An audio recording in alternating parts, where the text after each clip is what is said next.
COP17 талуудын баг хурлын үр дүнд 129 тэрбум Америк долларын хөрөнгө оруулалт босгохоор боллоо. Монгол улс дэлхийд анх удаа малчтын газар ашиглалтын эрхийн талаар судалгаа хийжээ.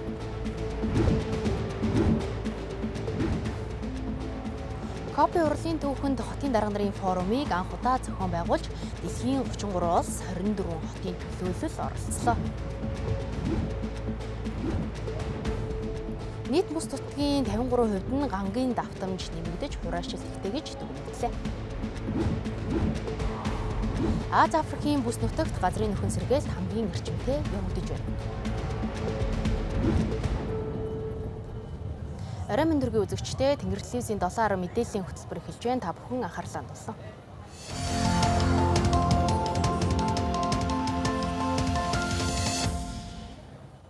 За манай Тэнгэр телевиз редакцийн бодлогынхаа хүрээнд уур амьсгалын өөрчлөлт, цөлжилт, газрын доройтол гэдэг сэдвийг чухалчилдаг энэ чухлаараа COP17 хурлыг өглөөнөөс орой хүртэл шууд дамжуулан хүргэж байгаа. За иймдээ ч яг одоо бол COP17 хурлын зохион байгуулагдаж байгаа хэсэг болох ногоон хэсгээс бол та бүхэн мэдээлэл шууд дамжуулан хүргэж байна. Яг энэ COP17 хурал 5 хоног үргэлжилсэнтэй холбоотойгоор эхний үр дүнг бол өнөөдөр танилцууллаа. За энэ хүрээндээ бол Монгол улс газрын доройтол бэлчээр малчтын амжиргааг хамгаалах чиглэлд 1 тэрбум гаруй Америк долларын хөрөнгө оруулалтыг татахаар басан гэдэг мэдээллийг бол өгч байгаа юм. За тодруулаад хэлэх юм бол яг өнөөдөр ерөнхий сайд учрал цөлжилттэй тэмцэх тухай Үндэсний байгууллагын конвенцийн гүйцэтгэх нарийн бичгийн дарга Ясмин Фаудыг хүлээн авч болсон.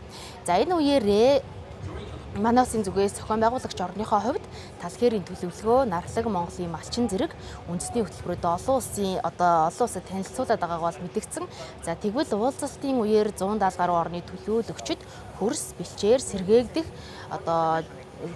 60 гаруй төсөлд зориулж нийт 129 тэрбум Америк доллар босгохоор тохиролцсныг нэгдсэн үндэсний байгууллагаас мэдгдсэн. За энэхүү хөрөнгө оруулалт нь манай улсын бэлчээрийн тасгаглалыг бууруулах, түншлэн ганцуудтай тэмцэх малчтын орлогыг дэмжихэд шууд зориулагдана гэж ойлгогдож байна.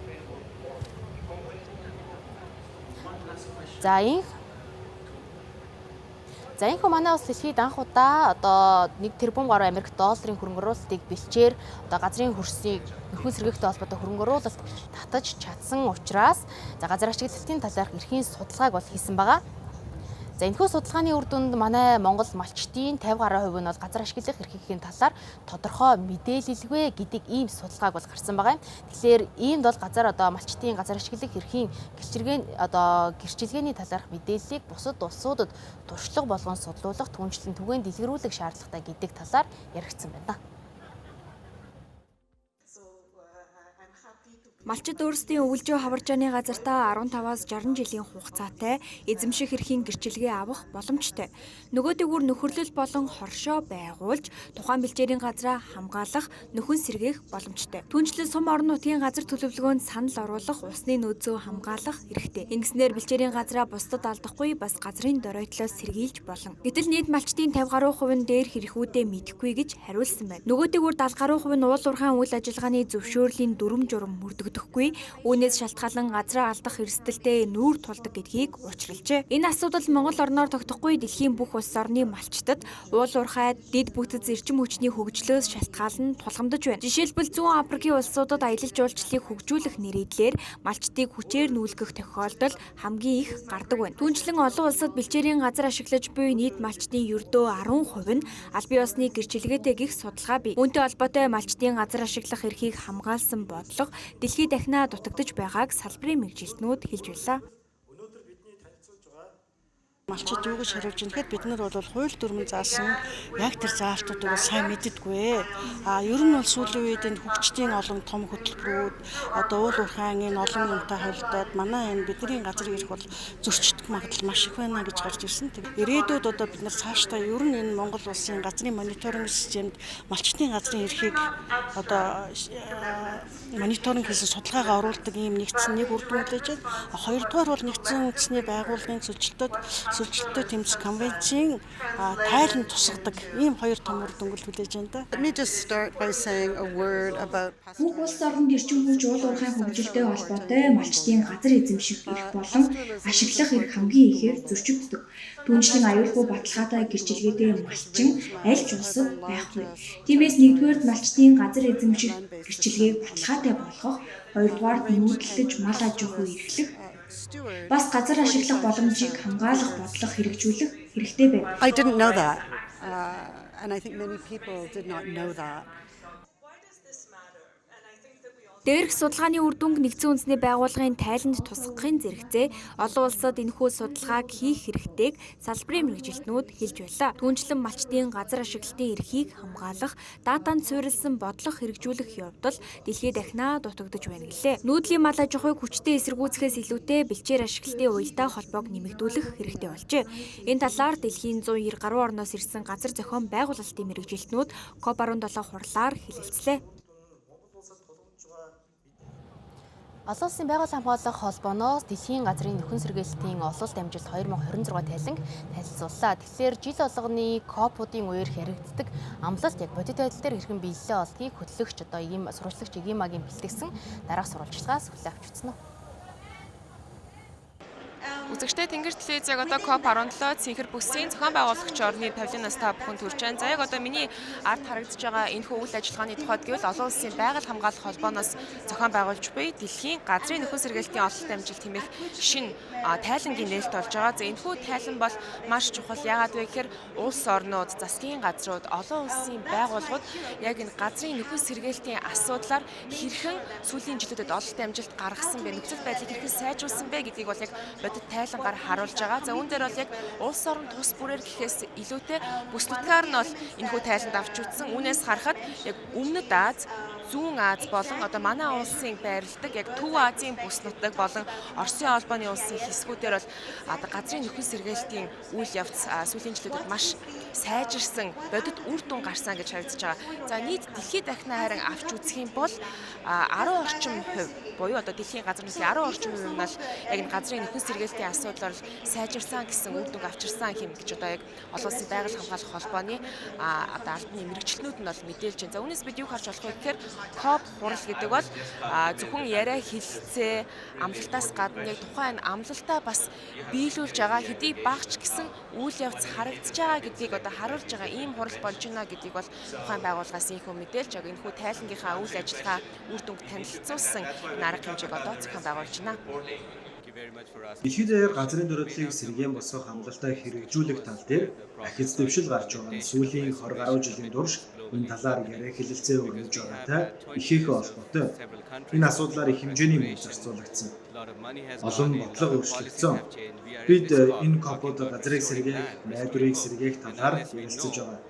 Бид ямар ахиц дэвшил гаргаснаа мэдэхгүй бол хэрхэн ахиц дэвшил гаргасан гэж хэлэх бай. Тиймээс энэ тайлан өөр улс орон их сурвалжаас авсан мэдээллийг цуглуулan хэр их ахиц дэвшил гарсныг харуулж иглэгдсэн. Тодорхойлбол улс орнуудын сэргээн босголтын үйл ажиллагааны хэрэгжилтээр дүн шинжилгээ хийсэн гэсэн үг. Газрын сэргээн босголтоор бүс нутгуудыг харьцуулах нь амаргүй учир бүс нутгууд сэргээн босголтын хэрэгжилтээр өөр нэмэгддэг. Гэхдээ би та бүхэнд нэг сайн жишээ хэлэхэд бид одоо Монголд байна. Энд тэр бум модтой бэлчээрийн нөхөн сэргээл зэрэг асуудлууд идэвхтэй яригдж байгаа нь сайн хэрэг. Гэхдээ саяын ахиц дэвшлүүд нь Бразилтай харьцуулбал маш өөр мэдчихэв. Бүс нутгаас хамааран ахиц дэвшлүүд ялгаатай байна. Ерөнхийдөө дэлхийд даяар бидний харж байгаа хандлага бол Аз, Латин Америкт илүү их хандлага гарч байна. Африкт өсөх хандлагатай байгаа ч сүүлийн 20 гаруй жилийн туршид Азад илүү их ахиц дэвшил гарсан гэж хэлж болно. Thank you very much, sir. Thank you. 1990 оноос хойш 25 сая байсан малын толгой энэ хугацаанд 70 сая хүртлээр болж одоо нэмэгдсэн. За энэ чинээгээр газрын дороотлол эрчимтэй явагдсан гэж хэлж болно. За тэгвэл газрын дороотлыг бууруулахын тулд өгөгдөл суурилсан менежмент шаардлагатай гэдэг одоо мэдээллийг бол үндэсний статистикийн хорооноос COP17 урлагийн үеэр танилцуулж байлаа.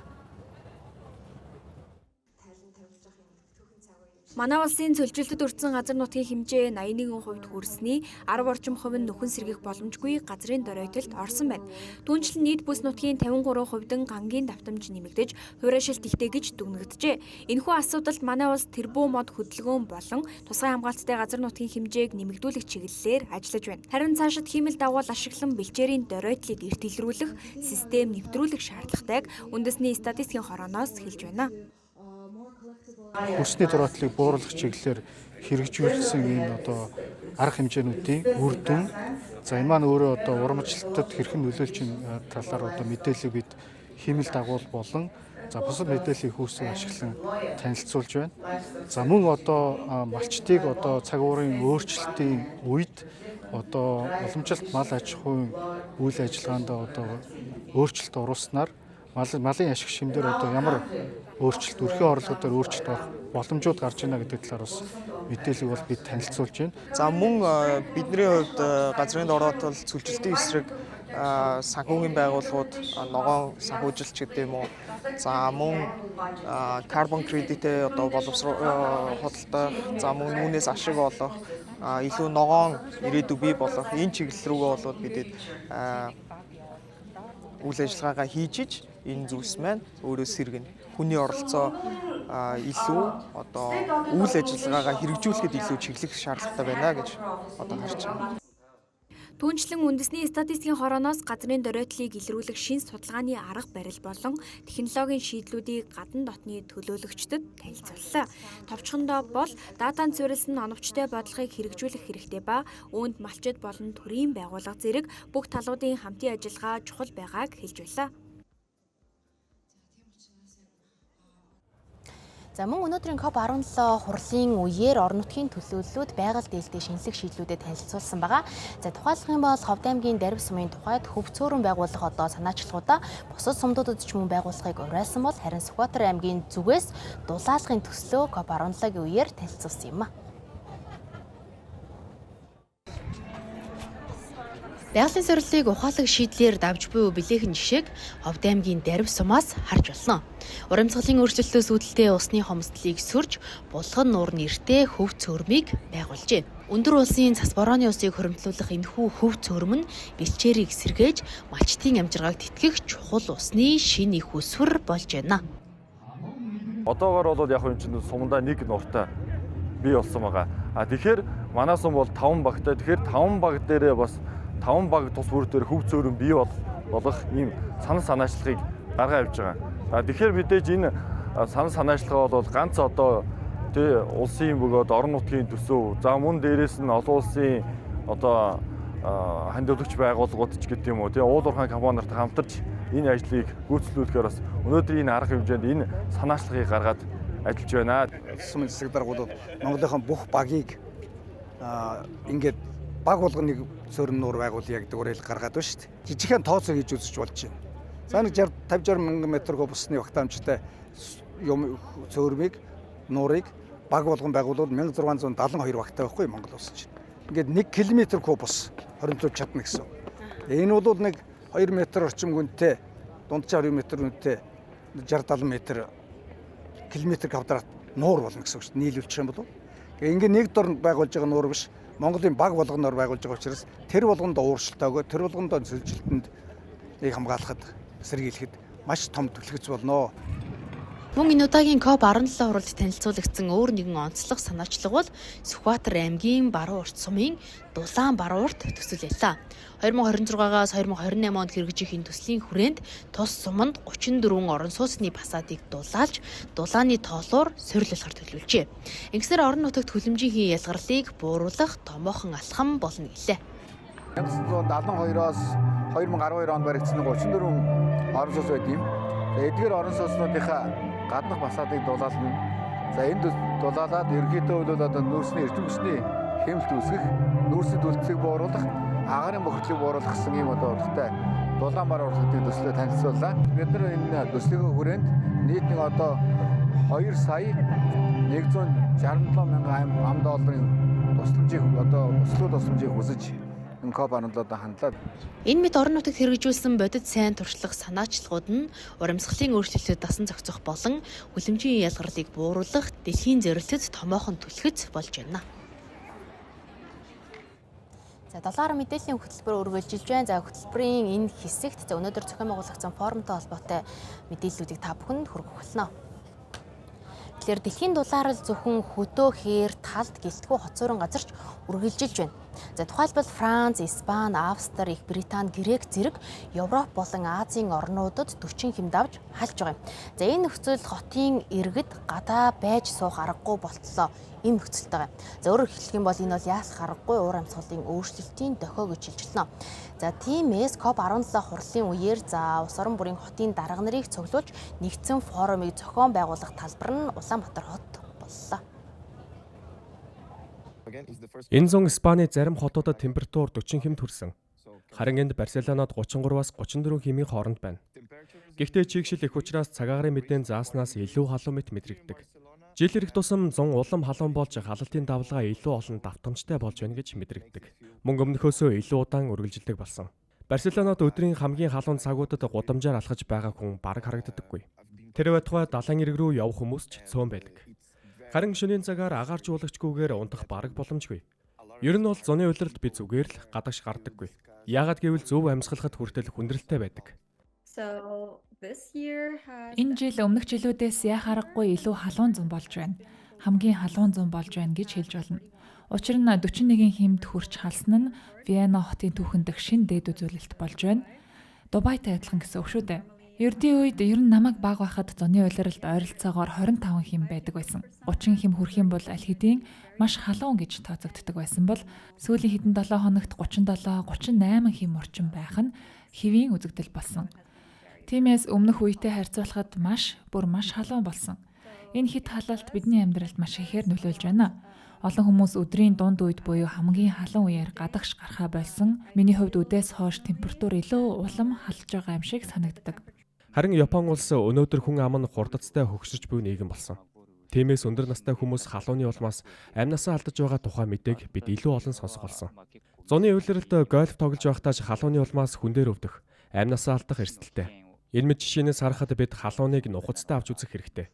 Учир нь халууны зочрол болон халуунтай холбоотой бусад өвчлөлд өртөх эрсдэл үргэлж байдаг. Өнөөдөр Японд ийм аюул занал бидний иргэн тойронд байнга бий болж байна. Өөрөөр хэлбэл хэд халуун цагаагаар нь хин нэгний амь насыг авч одож болзошгүй гэдгийг бид ойлгох хэрэгтэй. Хэд халалт Европ, Аз, Тэвийн орнуудад ямар хүнд тусж байгааг оршин суугчдын ярианаас сонслоо. Үүнийг шийдвэрлэхийн тулд хотын удирдлагууд санал нэгтэйгээр Улаанбаатар цугларсан нь энэ юм. Яг энэ хуралд оролцохоор 206 оролцогч дэлхийн өнцөг булан бүрээс ирсэн байна. Учир нь COP-ийн 30 гаруй жилийн дүүхэнд хотын дарга нар орон нутгийн удирдлагуудыг нэгтгэсэн форум огтхонч болж байгаагүй. Харин Улаанбаатар хотын санаачилгаар оролцогчдын цар хүрээг нэмсэн нь ур амьсгалын өөрчлөлтөд тэмцэж яваа хотуудад харилцан туршлага солилцож хөрөнгө оруулалт татах боломжийг өргөн цар хүрээтэйгээр нээж байгаа юм а.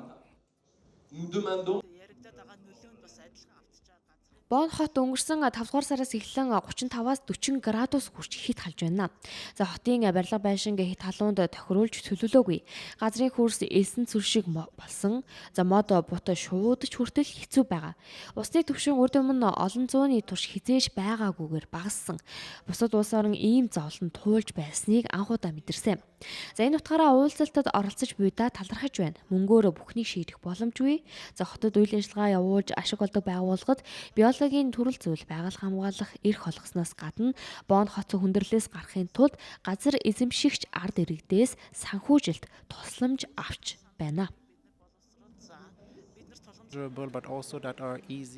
Хотын орон нутгийн сонгогдсон захиргаа болон удирдах байгууллагууд нь ур амьсгал, газар нутгаа хамгаалах бодлогоо боловсруулах бүрэн эрхтэй. Мод тарих, үер ус, ган гачиг, хөрсний давсчлалтаас урьдчилан сэргийлэх замаар хамгаалж болно. Хамгийн гол нь хотууд бодит хэмжигдэхүйц хэрэгжүүлэхэд хялбар бодлогын хүрээг баталж мөрдөх нь чухал байна.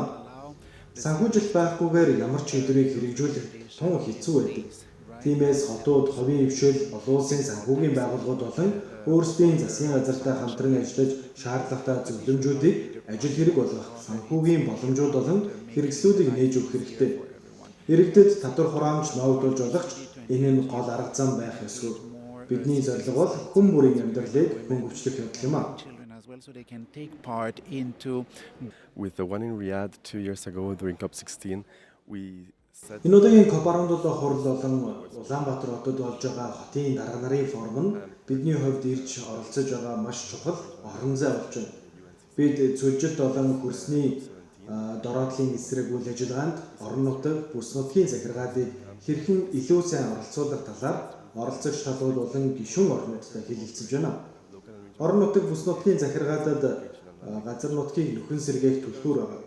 Яагаад гэвэл бид газар дээр нь орон нутгийн нийтийн үйлчилгээг хариуцан хүргэдэг хүмүүс юм. Энэхүү орон нутгийн нийтийн үйлчилгээгээр дамжуулан бид хөрсөө нөхөн сэргээж хүн бүр шаардлагатай үйлчилгээг үзүүлж чадна. Энэхүү COP хурлын үеэр бид орон нутаг, бүс нутгийн захиргаатад газар нутгаа нөхөн сэргээх зохих бүрэн эрхийг олгохыг хүсэж байна. Through local public services, we can make sure анхудаа яг энэ зөвлөлтөд тэмцэх талуудын хурлын үеэр хотын дарга нарын форумыг анхудаа бас Улаанбаатарт хийж байгаа нь маш том онцлог байгаа. За энэ бол яг Улаанбаатар хот, за дээр нь Улаанбаатар хот өөрсдөө бас санаачилж UNCCD буюу тэр зөвлөлтөд тэмцэхийн конвенцийн талуудын газартаа хамтарч одоо бас зохион байгуулж Монгол улсын засгийн газар Улаанбаатар хотын захиргаанаас бас яг энэ хүрээнд хийж байгаа бас дэлхийд анхны тохиолдол болж байгаа. Өмнөх COP-ийн урлуудад голчлон төрийн тэргүүд байгаль орчны сайд нар болон эрдэмтдийн төвшөнд болдог байсан. Харин COP17-оор Улаанбаатар хот анх удаа хотын дарга нарыг зөвлөх санаачлаг гаргаж нэгдсэн үндэсний байгууллагаар батлуулсан нь шийдвэр гаргах төвшөнд хотуудын оролцоог нэмэгдүүлэх гарцыг нээж өгч байна. За энэхүү хотын дарга нарын форумыг COP17 урлагийн үеэр зохион байгуулах санаачлагыг гаргасан Улаанбаатар хот өөрөө за эхнээсээ янз бүрийн гэрээнүүдийг үзэглээд эхэлсэн. За өнөөдрийн байдлаар л гэхэд Дэлхийн банкнаас хэд хэдэн төсөл дээр хөрөнгө оруулалт татсан гэдэг мэдээллийг өгч байгаа юм а. COP17 олон улсын хүрээнд нийслэлийн удирдлагууд Дэлхийн банктай хамтран за дэд бүтэц эрчимчдийн салбарт 4 томоохон гэрээнд гарын үсэг зуржээ. За нийслэлд шинээр үр үүсгэхгүйгээр гадаадын шууд хөрөнгө оруулалтаар тулгамдсан асуудлуудыг шийдвэрлэх бодлого барьж байгаа юм байна. Нийслэл хот Дэлхийн банктай хамтран үер усны аюулыг бууруулах зорилгоор туул санг бий болгох гэрээ байгуулсан. За тус сангийн хөрөнгө оруулалтаар шаардлагатай авто замууд болон шинээр төлөвлөгдөж байгаа трамвай төслийн чиглэлийн замын дэд бүтцийг иж бүрэн санхүүжүүлэх юм байна. За үүнээс гадна ирэх үйл 150 мегаваттын дутагдал үүсэх эрчим хүчний их үүсвэрийн зөрүүг нөхөхийн тулд COP17-д оролцож буй олон улсын дэд бүтцийн компаниуд өөрсдийн хөрөнгөөр сэргээгдэх эрчим хүчний их үүсвэрүүд барьж байгуулахаар хамтран ажиллаж байгаа юм байна. Хотын дарганы зүгээс бол одоо нийслэл Улаанбаатар хотын төсвүүдээр өр нэмэлт биш, аль болохоор гадны хөрөнгө оруулалт, гадны их үүсвэрээр өөр тулгамдж байгаа асуудлуудаа шийдэхийг зорж байгаа. Дээрээс нь энэ олон хотуудын дарга нар ирсэн байгаа учраас маргааш гээд 30 гаруй ингээд нүүр тулсан уулзалтуудыг хийн. Шаардлагатай нөгөөдөр үргэлжлүүлэхээр болж байна. Тэгэхээр энэ чинь Америкаас, Британаас, Францаас, Германаас, Туркээс, Бразилаас, Хятадаас, Оросоос ингээд маш олон Шри-Ланк, Бангладеш гэдэг зүүн Азийн улсууд ч ингээд ирсэн. Энэ улс орнуудтай чаддаг зүйлүүдээр ингээд уулзах гэж байна. Бид бас чаддаг зүйлээ санал болгоно. Шийдвэрт гарах чиглэлээр хотын удирдлагууд тулгамдсан асуудлуудаа ярьж энэ одоо цөлжилт газрын дороотлын асуудлууд зөвхөн хөдөөхээр орон нутаг, бүс нутагт болдгийн биш шүү. Энэ бол зөвхөн одоо хотод бас одоо болж байна. Яагаад тэгэхээр өнөөдөр уул уурхаад түшгэлсэн манай улс орны хувьд одоо гүний усны нөөцийг одоо нэмэгдүүлэх асуудал туйлын чухал байна. Ийхүү эхнээсээ форумын үр дүн гарсаар байна. Харин чуулга уулзалтын төгсгөлд оролцогч хотын дарга нарын хамтын амлалтыг тусгаж нэгдсэн үндэсний байгууллагын зөвлөлтөд тэмцэх конвенцийн хүрэндэх цаашдын хамтын ажиллагаанд хувь нэмэр оруулсан Улаанбаатарын тунхаглалыг батлах юм байна. За өөрөөр хэлбэл хотууд өөр өөрсдийн хүрээнд амлалтаа өгнө гэлээ. За энэхүү хоттой холбоотой асуудалд яригдах үеэр сүүлийн хэдэн сарын туршид олонний хил амны бай шүүмжлэлд өртөөд байсан тулын уртны замын төслийг үргэлжлүүлэх хэсэг асуултын хариулт тодорхой болсон. За шинэхэн хотын дарга Пүрэв давгийн зүгээс энэ төслийг цаашид үргэлжлүүлэхгүй гэдгээ өнөөдөр аль бие усар мэдгдлээ. Манай Улаанбаатар хотын экосистемийн хамгийн чухал хэсэг бол манай энэ туул гол байдаг. Тэгээ би ч одоо Амгалангийн гүүрний дор туулголдоо шумбудж өссөн хүүхдийн хувьд бол туулголыг дагсан байгалийн одоо эсрэг үйлдэл бол хийхгүй гэдэг албан ёсоор ард иргэдээ мэдгэж байна. Өмнө нь хэлж ирсэн. Би транс өөрчлөн гэдэг бол манайхан бас ойлгохгүй байх шиг байна. Транс өөрчлөн гэдэг бол замын маршрут чиг шугамыг өөрчлөнө гэсэн үг. Яагаад хилцээр хийж ийнэ гэхээр нэг талаасаа нийслэл хот захиалагч гээд гар үсэг зурцсан, нөгөө талаасаа China Highway гэдэг компани бол гүйцэтгэгч гэдэг гар үсэг зурцсан гэрээний эрх зүй төр чи явж байгаа. Тэгэхээр бид нэг талдаа хөрөнгө оруулагчид, гадны гүйцэтгэгч одоо энэ компаниудын эрх ашиг бас харах ёстой учраас хилцээр хийгээд явж байгаа юм байгаамаа ард иргэдээ. Түүнээс одоо туул голын ер нь туулын хурдны зам гэсэн ойлголт одоо байхгүй болсон. Бид нар нэгэнт гарын үсэг зурцсан энэ хилцээрээр юу яригдж байгаа вэ гэхээр энэ төлөвлөгдсөн төсвийг Улаанбаатар хотын төвөгжрэлд илүү үр ашигтай төвөгжрлийг бууруулах иргэдийн одоо амар тайван төвжирлэгөө цаг хугацаагаа хэмнэх боломж олцоог бүрдүүлэх энэ замууд руу шилжүүлэх хилцээрийг хийж байгаа. Тухайлах юм бол олон төвшний уулзуурууд одоо юуны Зайсангийн замыг таамаг хүндэн шүү дээ. Хайсын уулзур гэж ярьдаг. Тэр чинь бол бид нар уулынхан замын урсгалыг бол тэр дөрвөн замдаар ингээд боочдөг. Тэр бид нар уулын замын хөндлөн хөдөлгөөнийг бол дээгүүр нь гарах байдлаар гүүрэн байгууламж хийх юм бол Зайсангийн төвжил шийдэгдэнэ. Хоёрдугаар жишээлбэл нарны гүүр буюу шинэ гүүрний уртлын TC мисийн уулзур гэж ярьдаг. Мөн хөндлөн одоо урсгал нь бол замыг боогоод байдаг. Ингээд давхар олон төвчний уулзур их юм бол мөн тэр одоо бүсийн төвжил шийдэгдэнэ. Гэх мэтлэн тооцоо судалгаатай өөр одоо замуудыг хийх юм хилцээр хийж байгаа гэдгээ маш нээлттэйгээр та бүхэнд мэдэгдээ. Түүнээс одоо хуучин тэр трасс буюу тэр маршрутаар бол энэ зам хийгдэхгүй гэдгийг мөн дахин албан ёсоор хэлье. Ур амьсгалын өөрчлөлтийн нөлөөгөөр усны хомсдол болон бохирдлын асуудал бол маш их тулгамцсан асуудал болоод байгаа. Энэ асуудлаас шалтгаалan хүүхдийн эрүүл мэнд боловсролын асуудалж хоцрогдож нилээдгүй маргаан дагуулж байгаа юм. За тэгвэл энэ нь үүнтэй холбоотойгоор нэгдсэн үндэсний байгууллагын хүүхдийн сан усны газартай хамтран усны нөөцийг хамгаалах төслийг COP17 урлагийн үеэр танилцуулсан байгаа.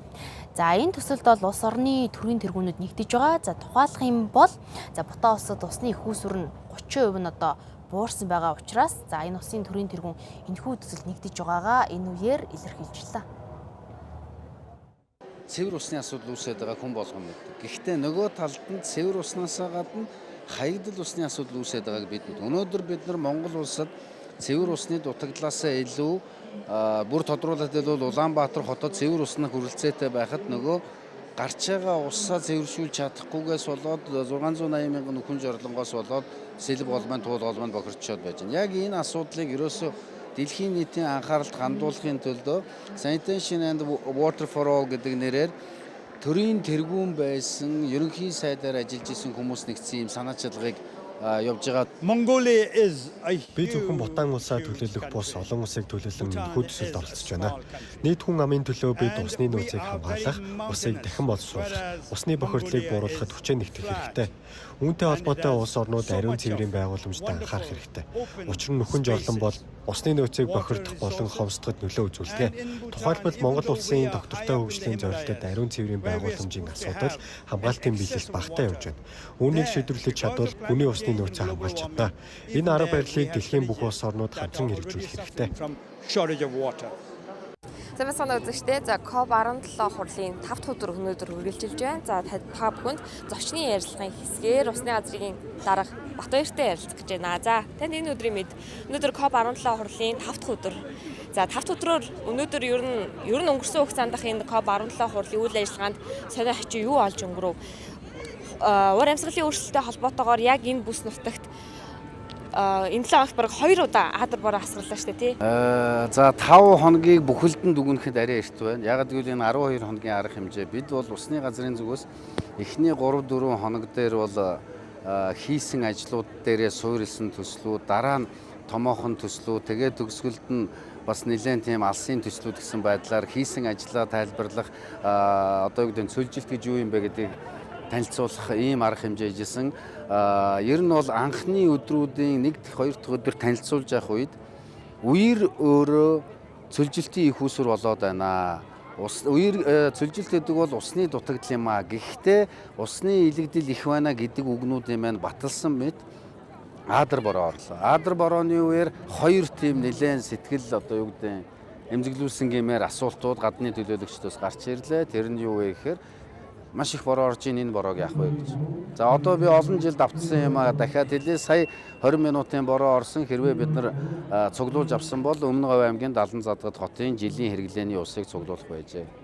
Тэгэхээр одоо бидний хариулт бол за ямар ч байсан монголчууд маань ус хуримтлуулахын ач холбогдлыг ойлгоцсон юм байна. Одоо усаа хуримтлуулахын төлөө зүтгэж байгаа юм байна гэд маш олон хүн ойлгоцсон. Энэ Аадар бороо маань уур амьсгалын өөрчлөлт чинь шал өөр болчих. Ердөө 2 минутын дотор ширүүн бороо орсноо дараа нь юу ч болоогүй юм шиг цэлэмдэг болсон байна. Тэгэхээр цэлэмж байгаа сайхан юм шиг боловч нөгөө бороо нь өөрөө цөлжилтийн их үндэс болсон учраас тэрийг сааруулахын тулд усыг нь тогтоон авах юм байна гэдгийг гоё батлан харуулсан ийм үйл ажиллагаа боллоо гэж бодیں۔ Зарим тохиолдолд нэлээд ширүүхэн болж гин одоо юу гэдэг Өмнө Говийн асуудал ярьж байхад дундаас нь оюу толгойн асуудал гараад ирэх жишээтэй байдаг ч юм уу.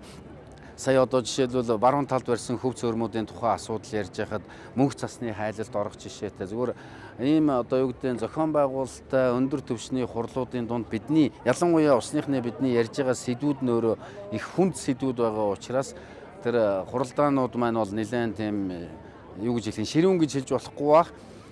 Сайн тал нь манай гадаадын харилцагчид түншүүд маань ихэнх тохиолдолд толгой дохин авч хүлээж авч монголчууд бидний яриад байгаа уур амьсгалын өөрчлөлттэй цөлжилттэй холбоотой зовлонгуудыг бол маш сайн ойлгоо. Улаанбаатар хотын орчин Монгол улсад орж байгаа усны хэмжээ өөрчлөгдөөгүй. 250 мм хэвээрээ л. Харамсалтай нь ордог борооных нь тоон цорцсон. Юуг анзаараарай. Манайхан бас зарим юм анзаарахгүй байгаа. Цөлжилтийн атласыг хараарай. Тэн дээр Улаанбаатар Монгол улсад байж байгаа гол мөрнүүдийн 60% нь багассан гэдэг тоо. Энэ багассан гэдэг маань бороо орлоо, үер боллоо, эргээ ган. Тэгээд ган болж байгаа хооронд юуны бороо орох хугацаанд багасснаас болоод ууршилтын хэмжээ, алдагдлын хэмжээ нэмэгдээд хурд тундас юунууд маань багасч байна. Бид нар нэг хурд тундас гэдэг үгээл одоо эргээд санаагаар болдог бол шүтэж биширч эхэлмээр байна. Ерөөсөө бидний амьдралын энэ үндэс чинь өөрөө байгалийн усны эргэлт, байгалийн усны эргэлтийн хамгийн чухал зүйл нь хурд тундас. Яагаад монголчууд бид нар хурд тундас гэж хэлдэг вэ гэхээр цасыг ч оруулдаг, мөндрийг ч оруулдаг, юугаач оруулдаг. Тэгвэл жилдээ өвлийн үйлдвэрлэлд 2-3 удаа цас ордог. Болчлоо. 7 хоног ордог байсан бороо маань, шиврээ бороо маань тэр чигээр Аадар бороод. Инхээр бид өөрчлөгдөхөөс өөр арга байхгүй. Гарцсан усны нөөцийн хуримтлал. Энэ тал дээр юунууд бол гадаадынхан бол нэлээд бас та хэд маань зөв харсан байна гэж хэлж байгаа. Гэхдээ 20 дугаар зуунд ялангуяа гаргасан алдааг та нар минь давтахгүй гэдгийг дахин сануулж хэлж байгаа. Тэр нь юу вэ гэхээр их хэмжээний усыг цуглуулахын тулд агуу том байгууламжуудыг хийдэг тэр алдаа.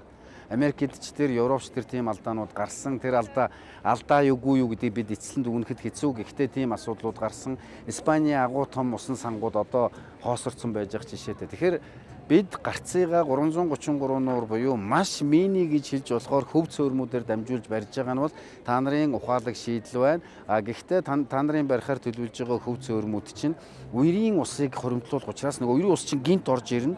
Тэгэхээр үерийн усаа тооцсон байх хэрэгтэй гэдэг нөгөө манай даймууд маань одоо юу гэдэг бомтууд маань улмал бас л хөрөнгө мөнгө нэмэгдэх шаардлагатай болж байна л гэсэн. Урд нь бол зөөлөн ажуухан урсаж ирсэн усыг тогтоох тухай асуудал ярьжсэн бол одоо үерийн усыг тогтоох тухай асуудал ярьж байна л гэсэн.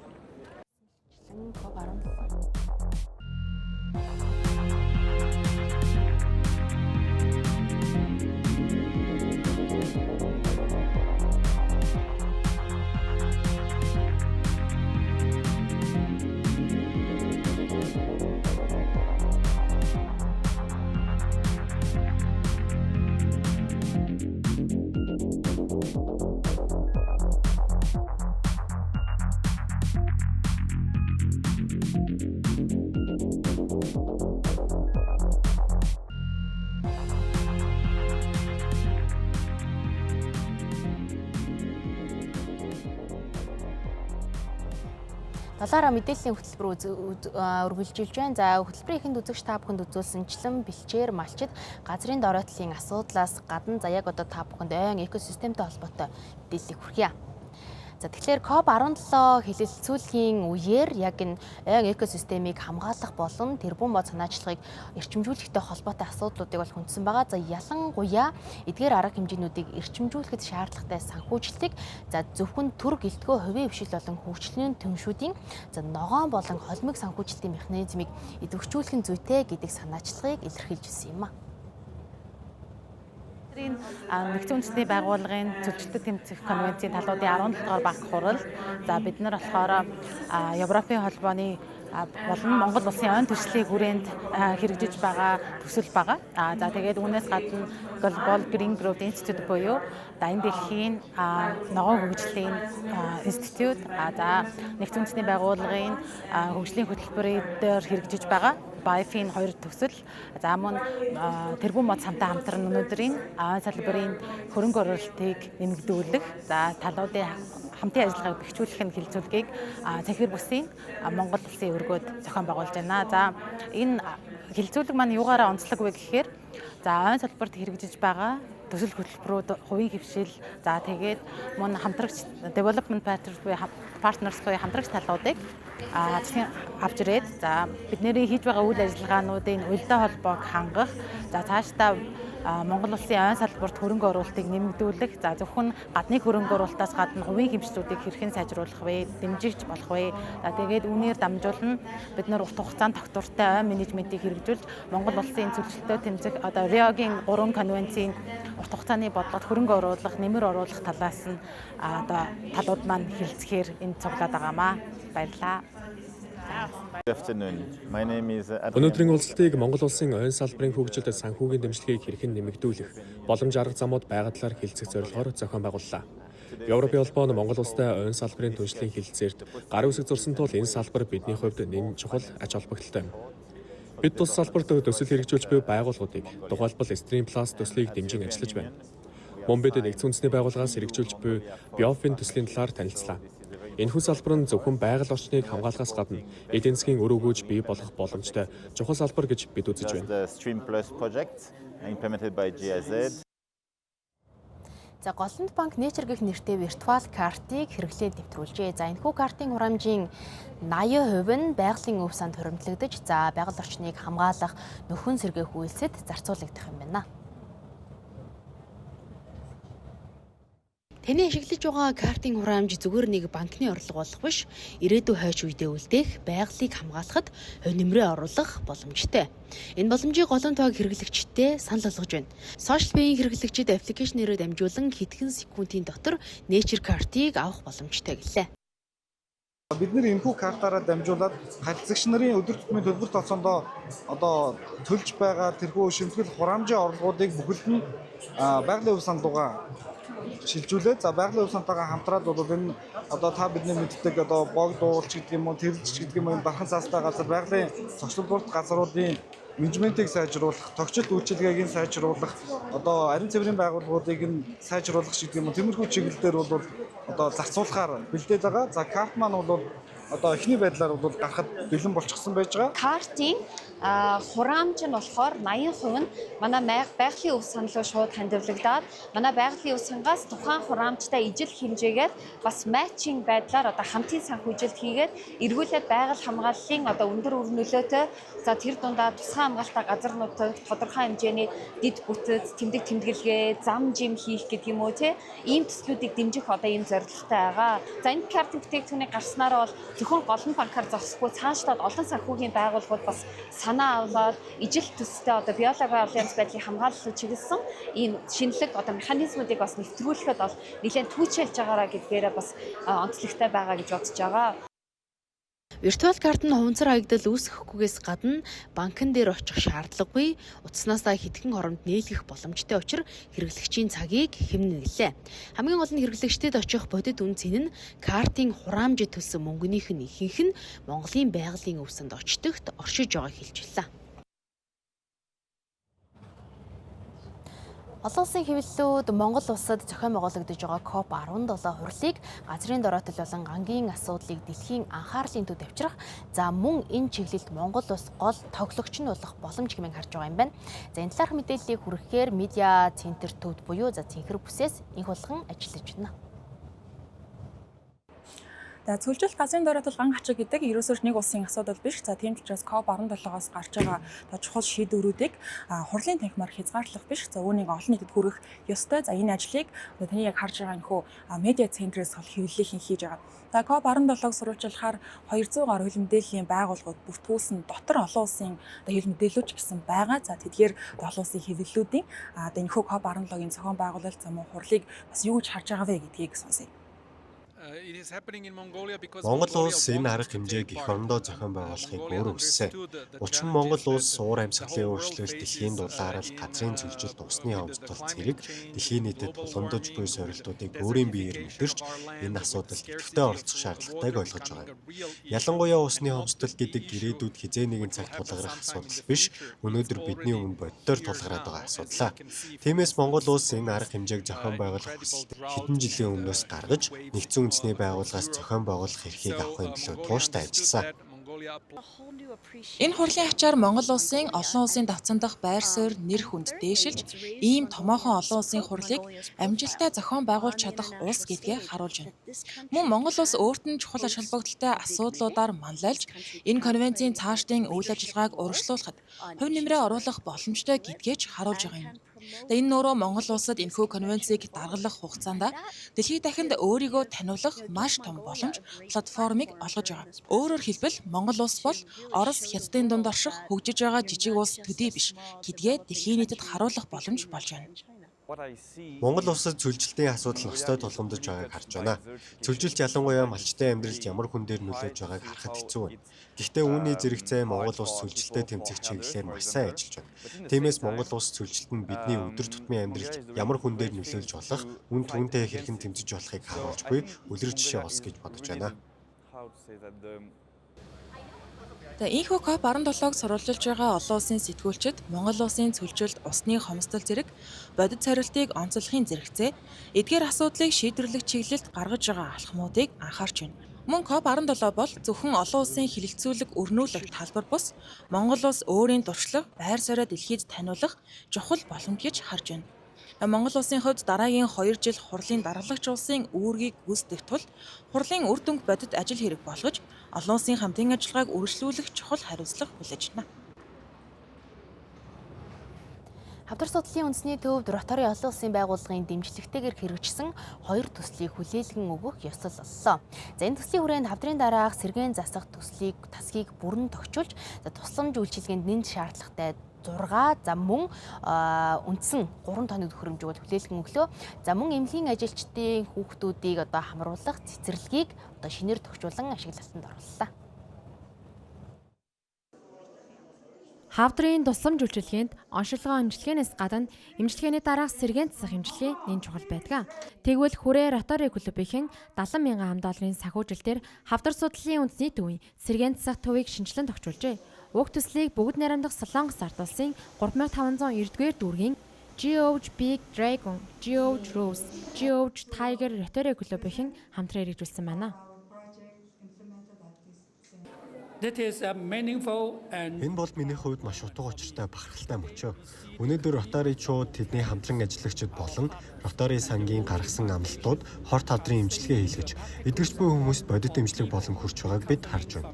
Нөгөө талаас цэцэрлэг байгуулснаар эмнэлгийн ажилтнууд хүүхдүүдтэйгээ ойр байх боломжтой болж, ажилдаа илүү төвлөрөх нөхцөл бүрдэх ба энэ нь эцсийн дүндээ имчилгээ, эдгэр шатанда байгаа өвчнүүдэд өөр өгөөж өгнө.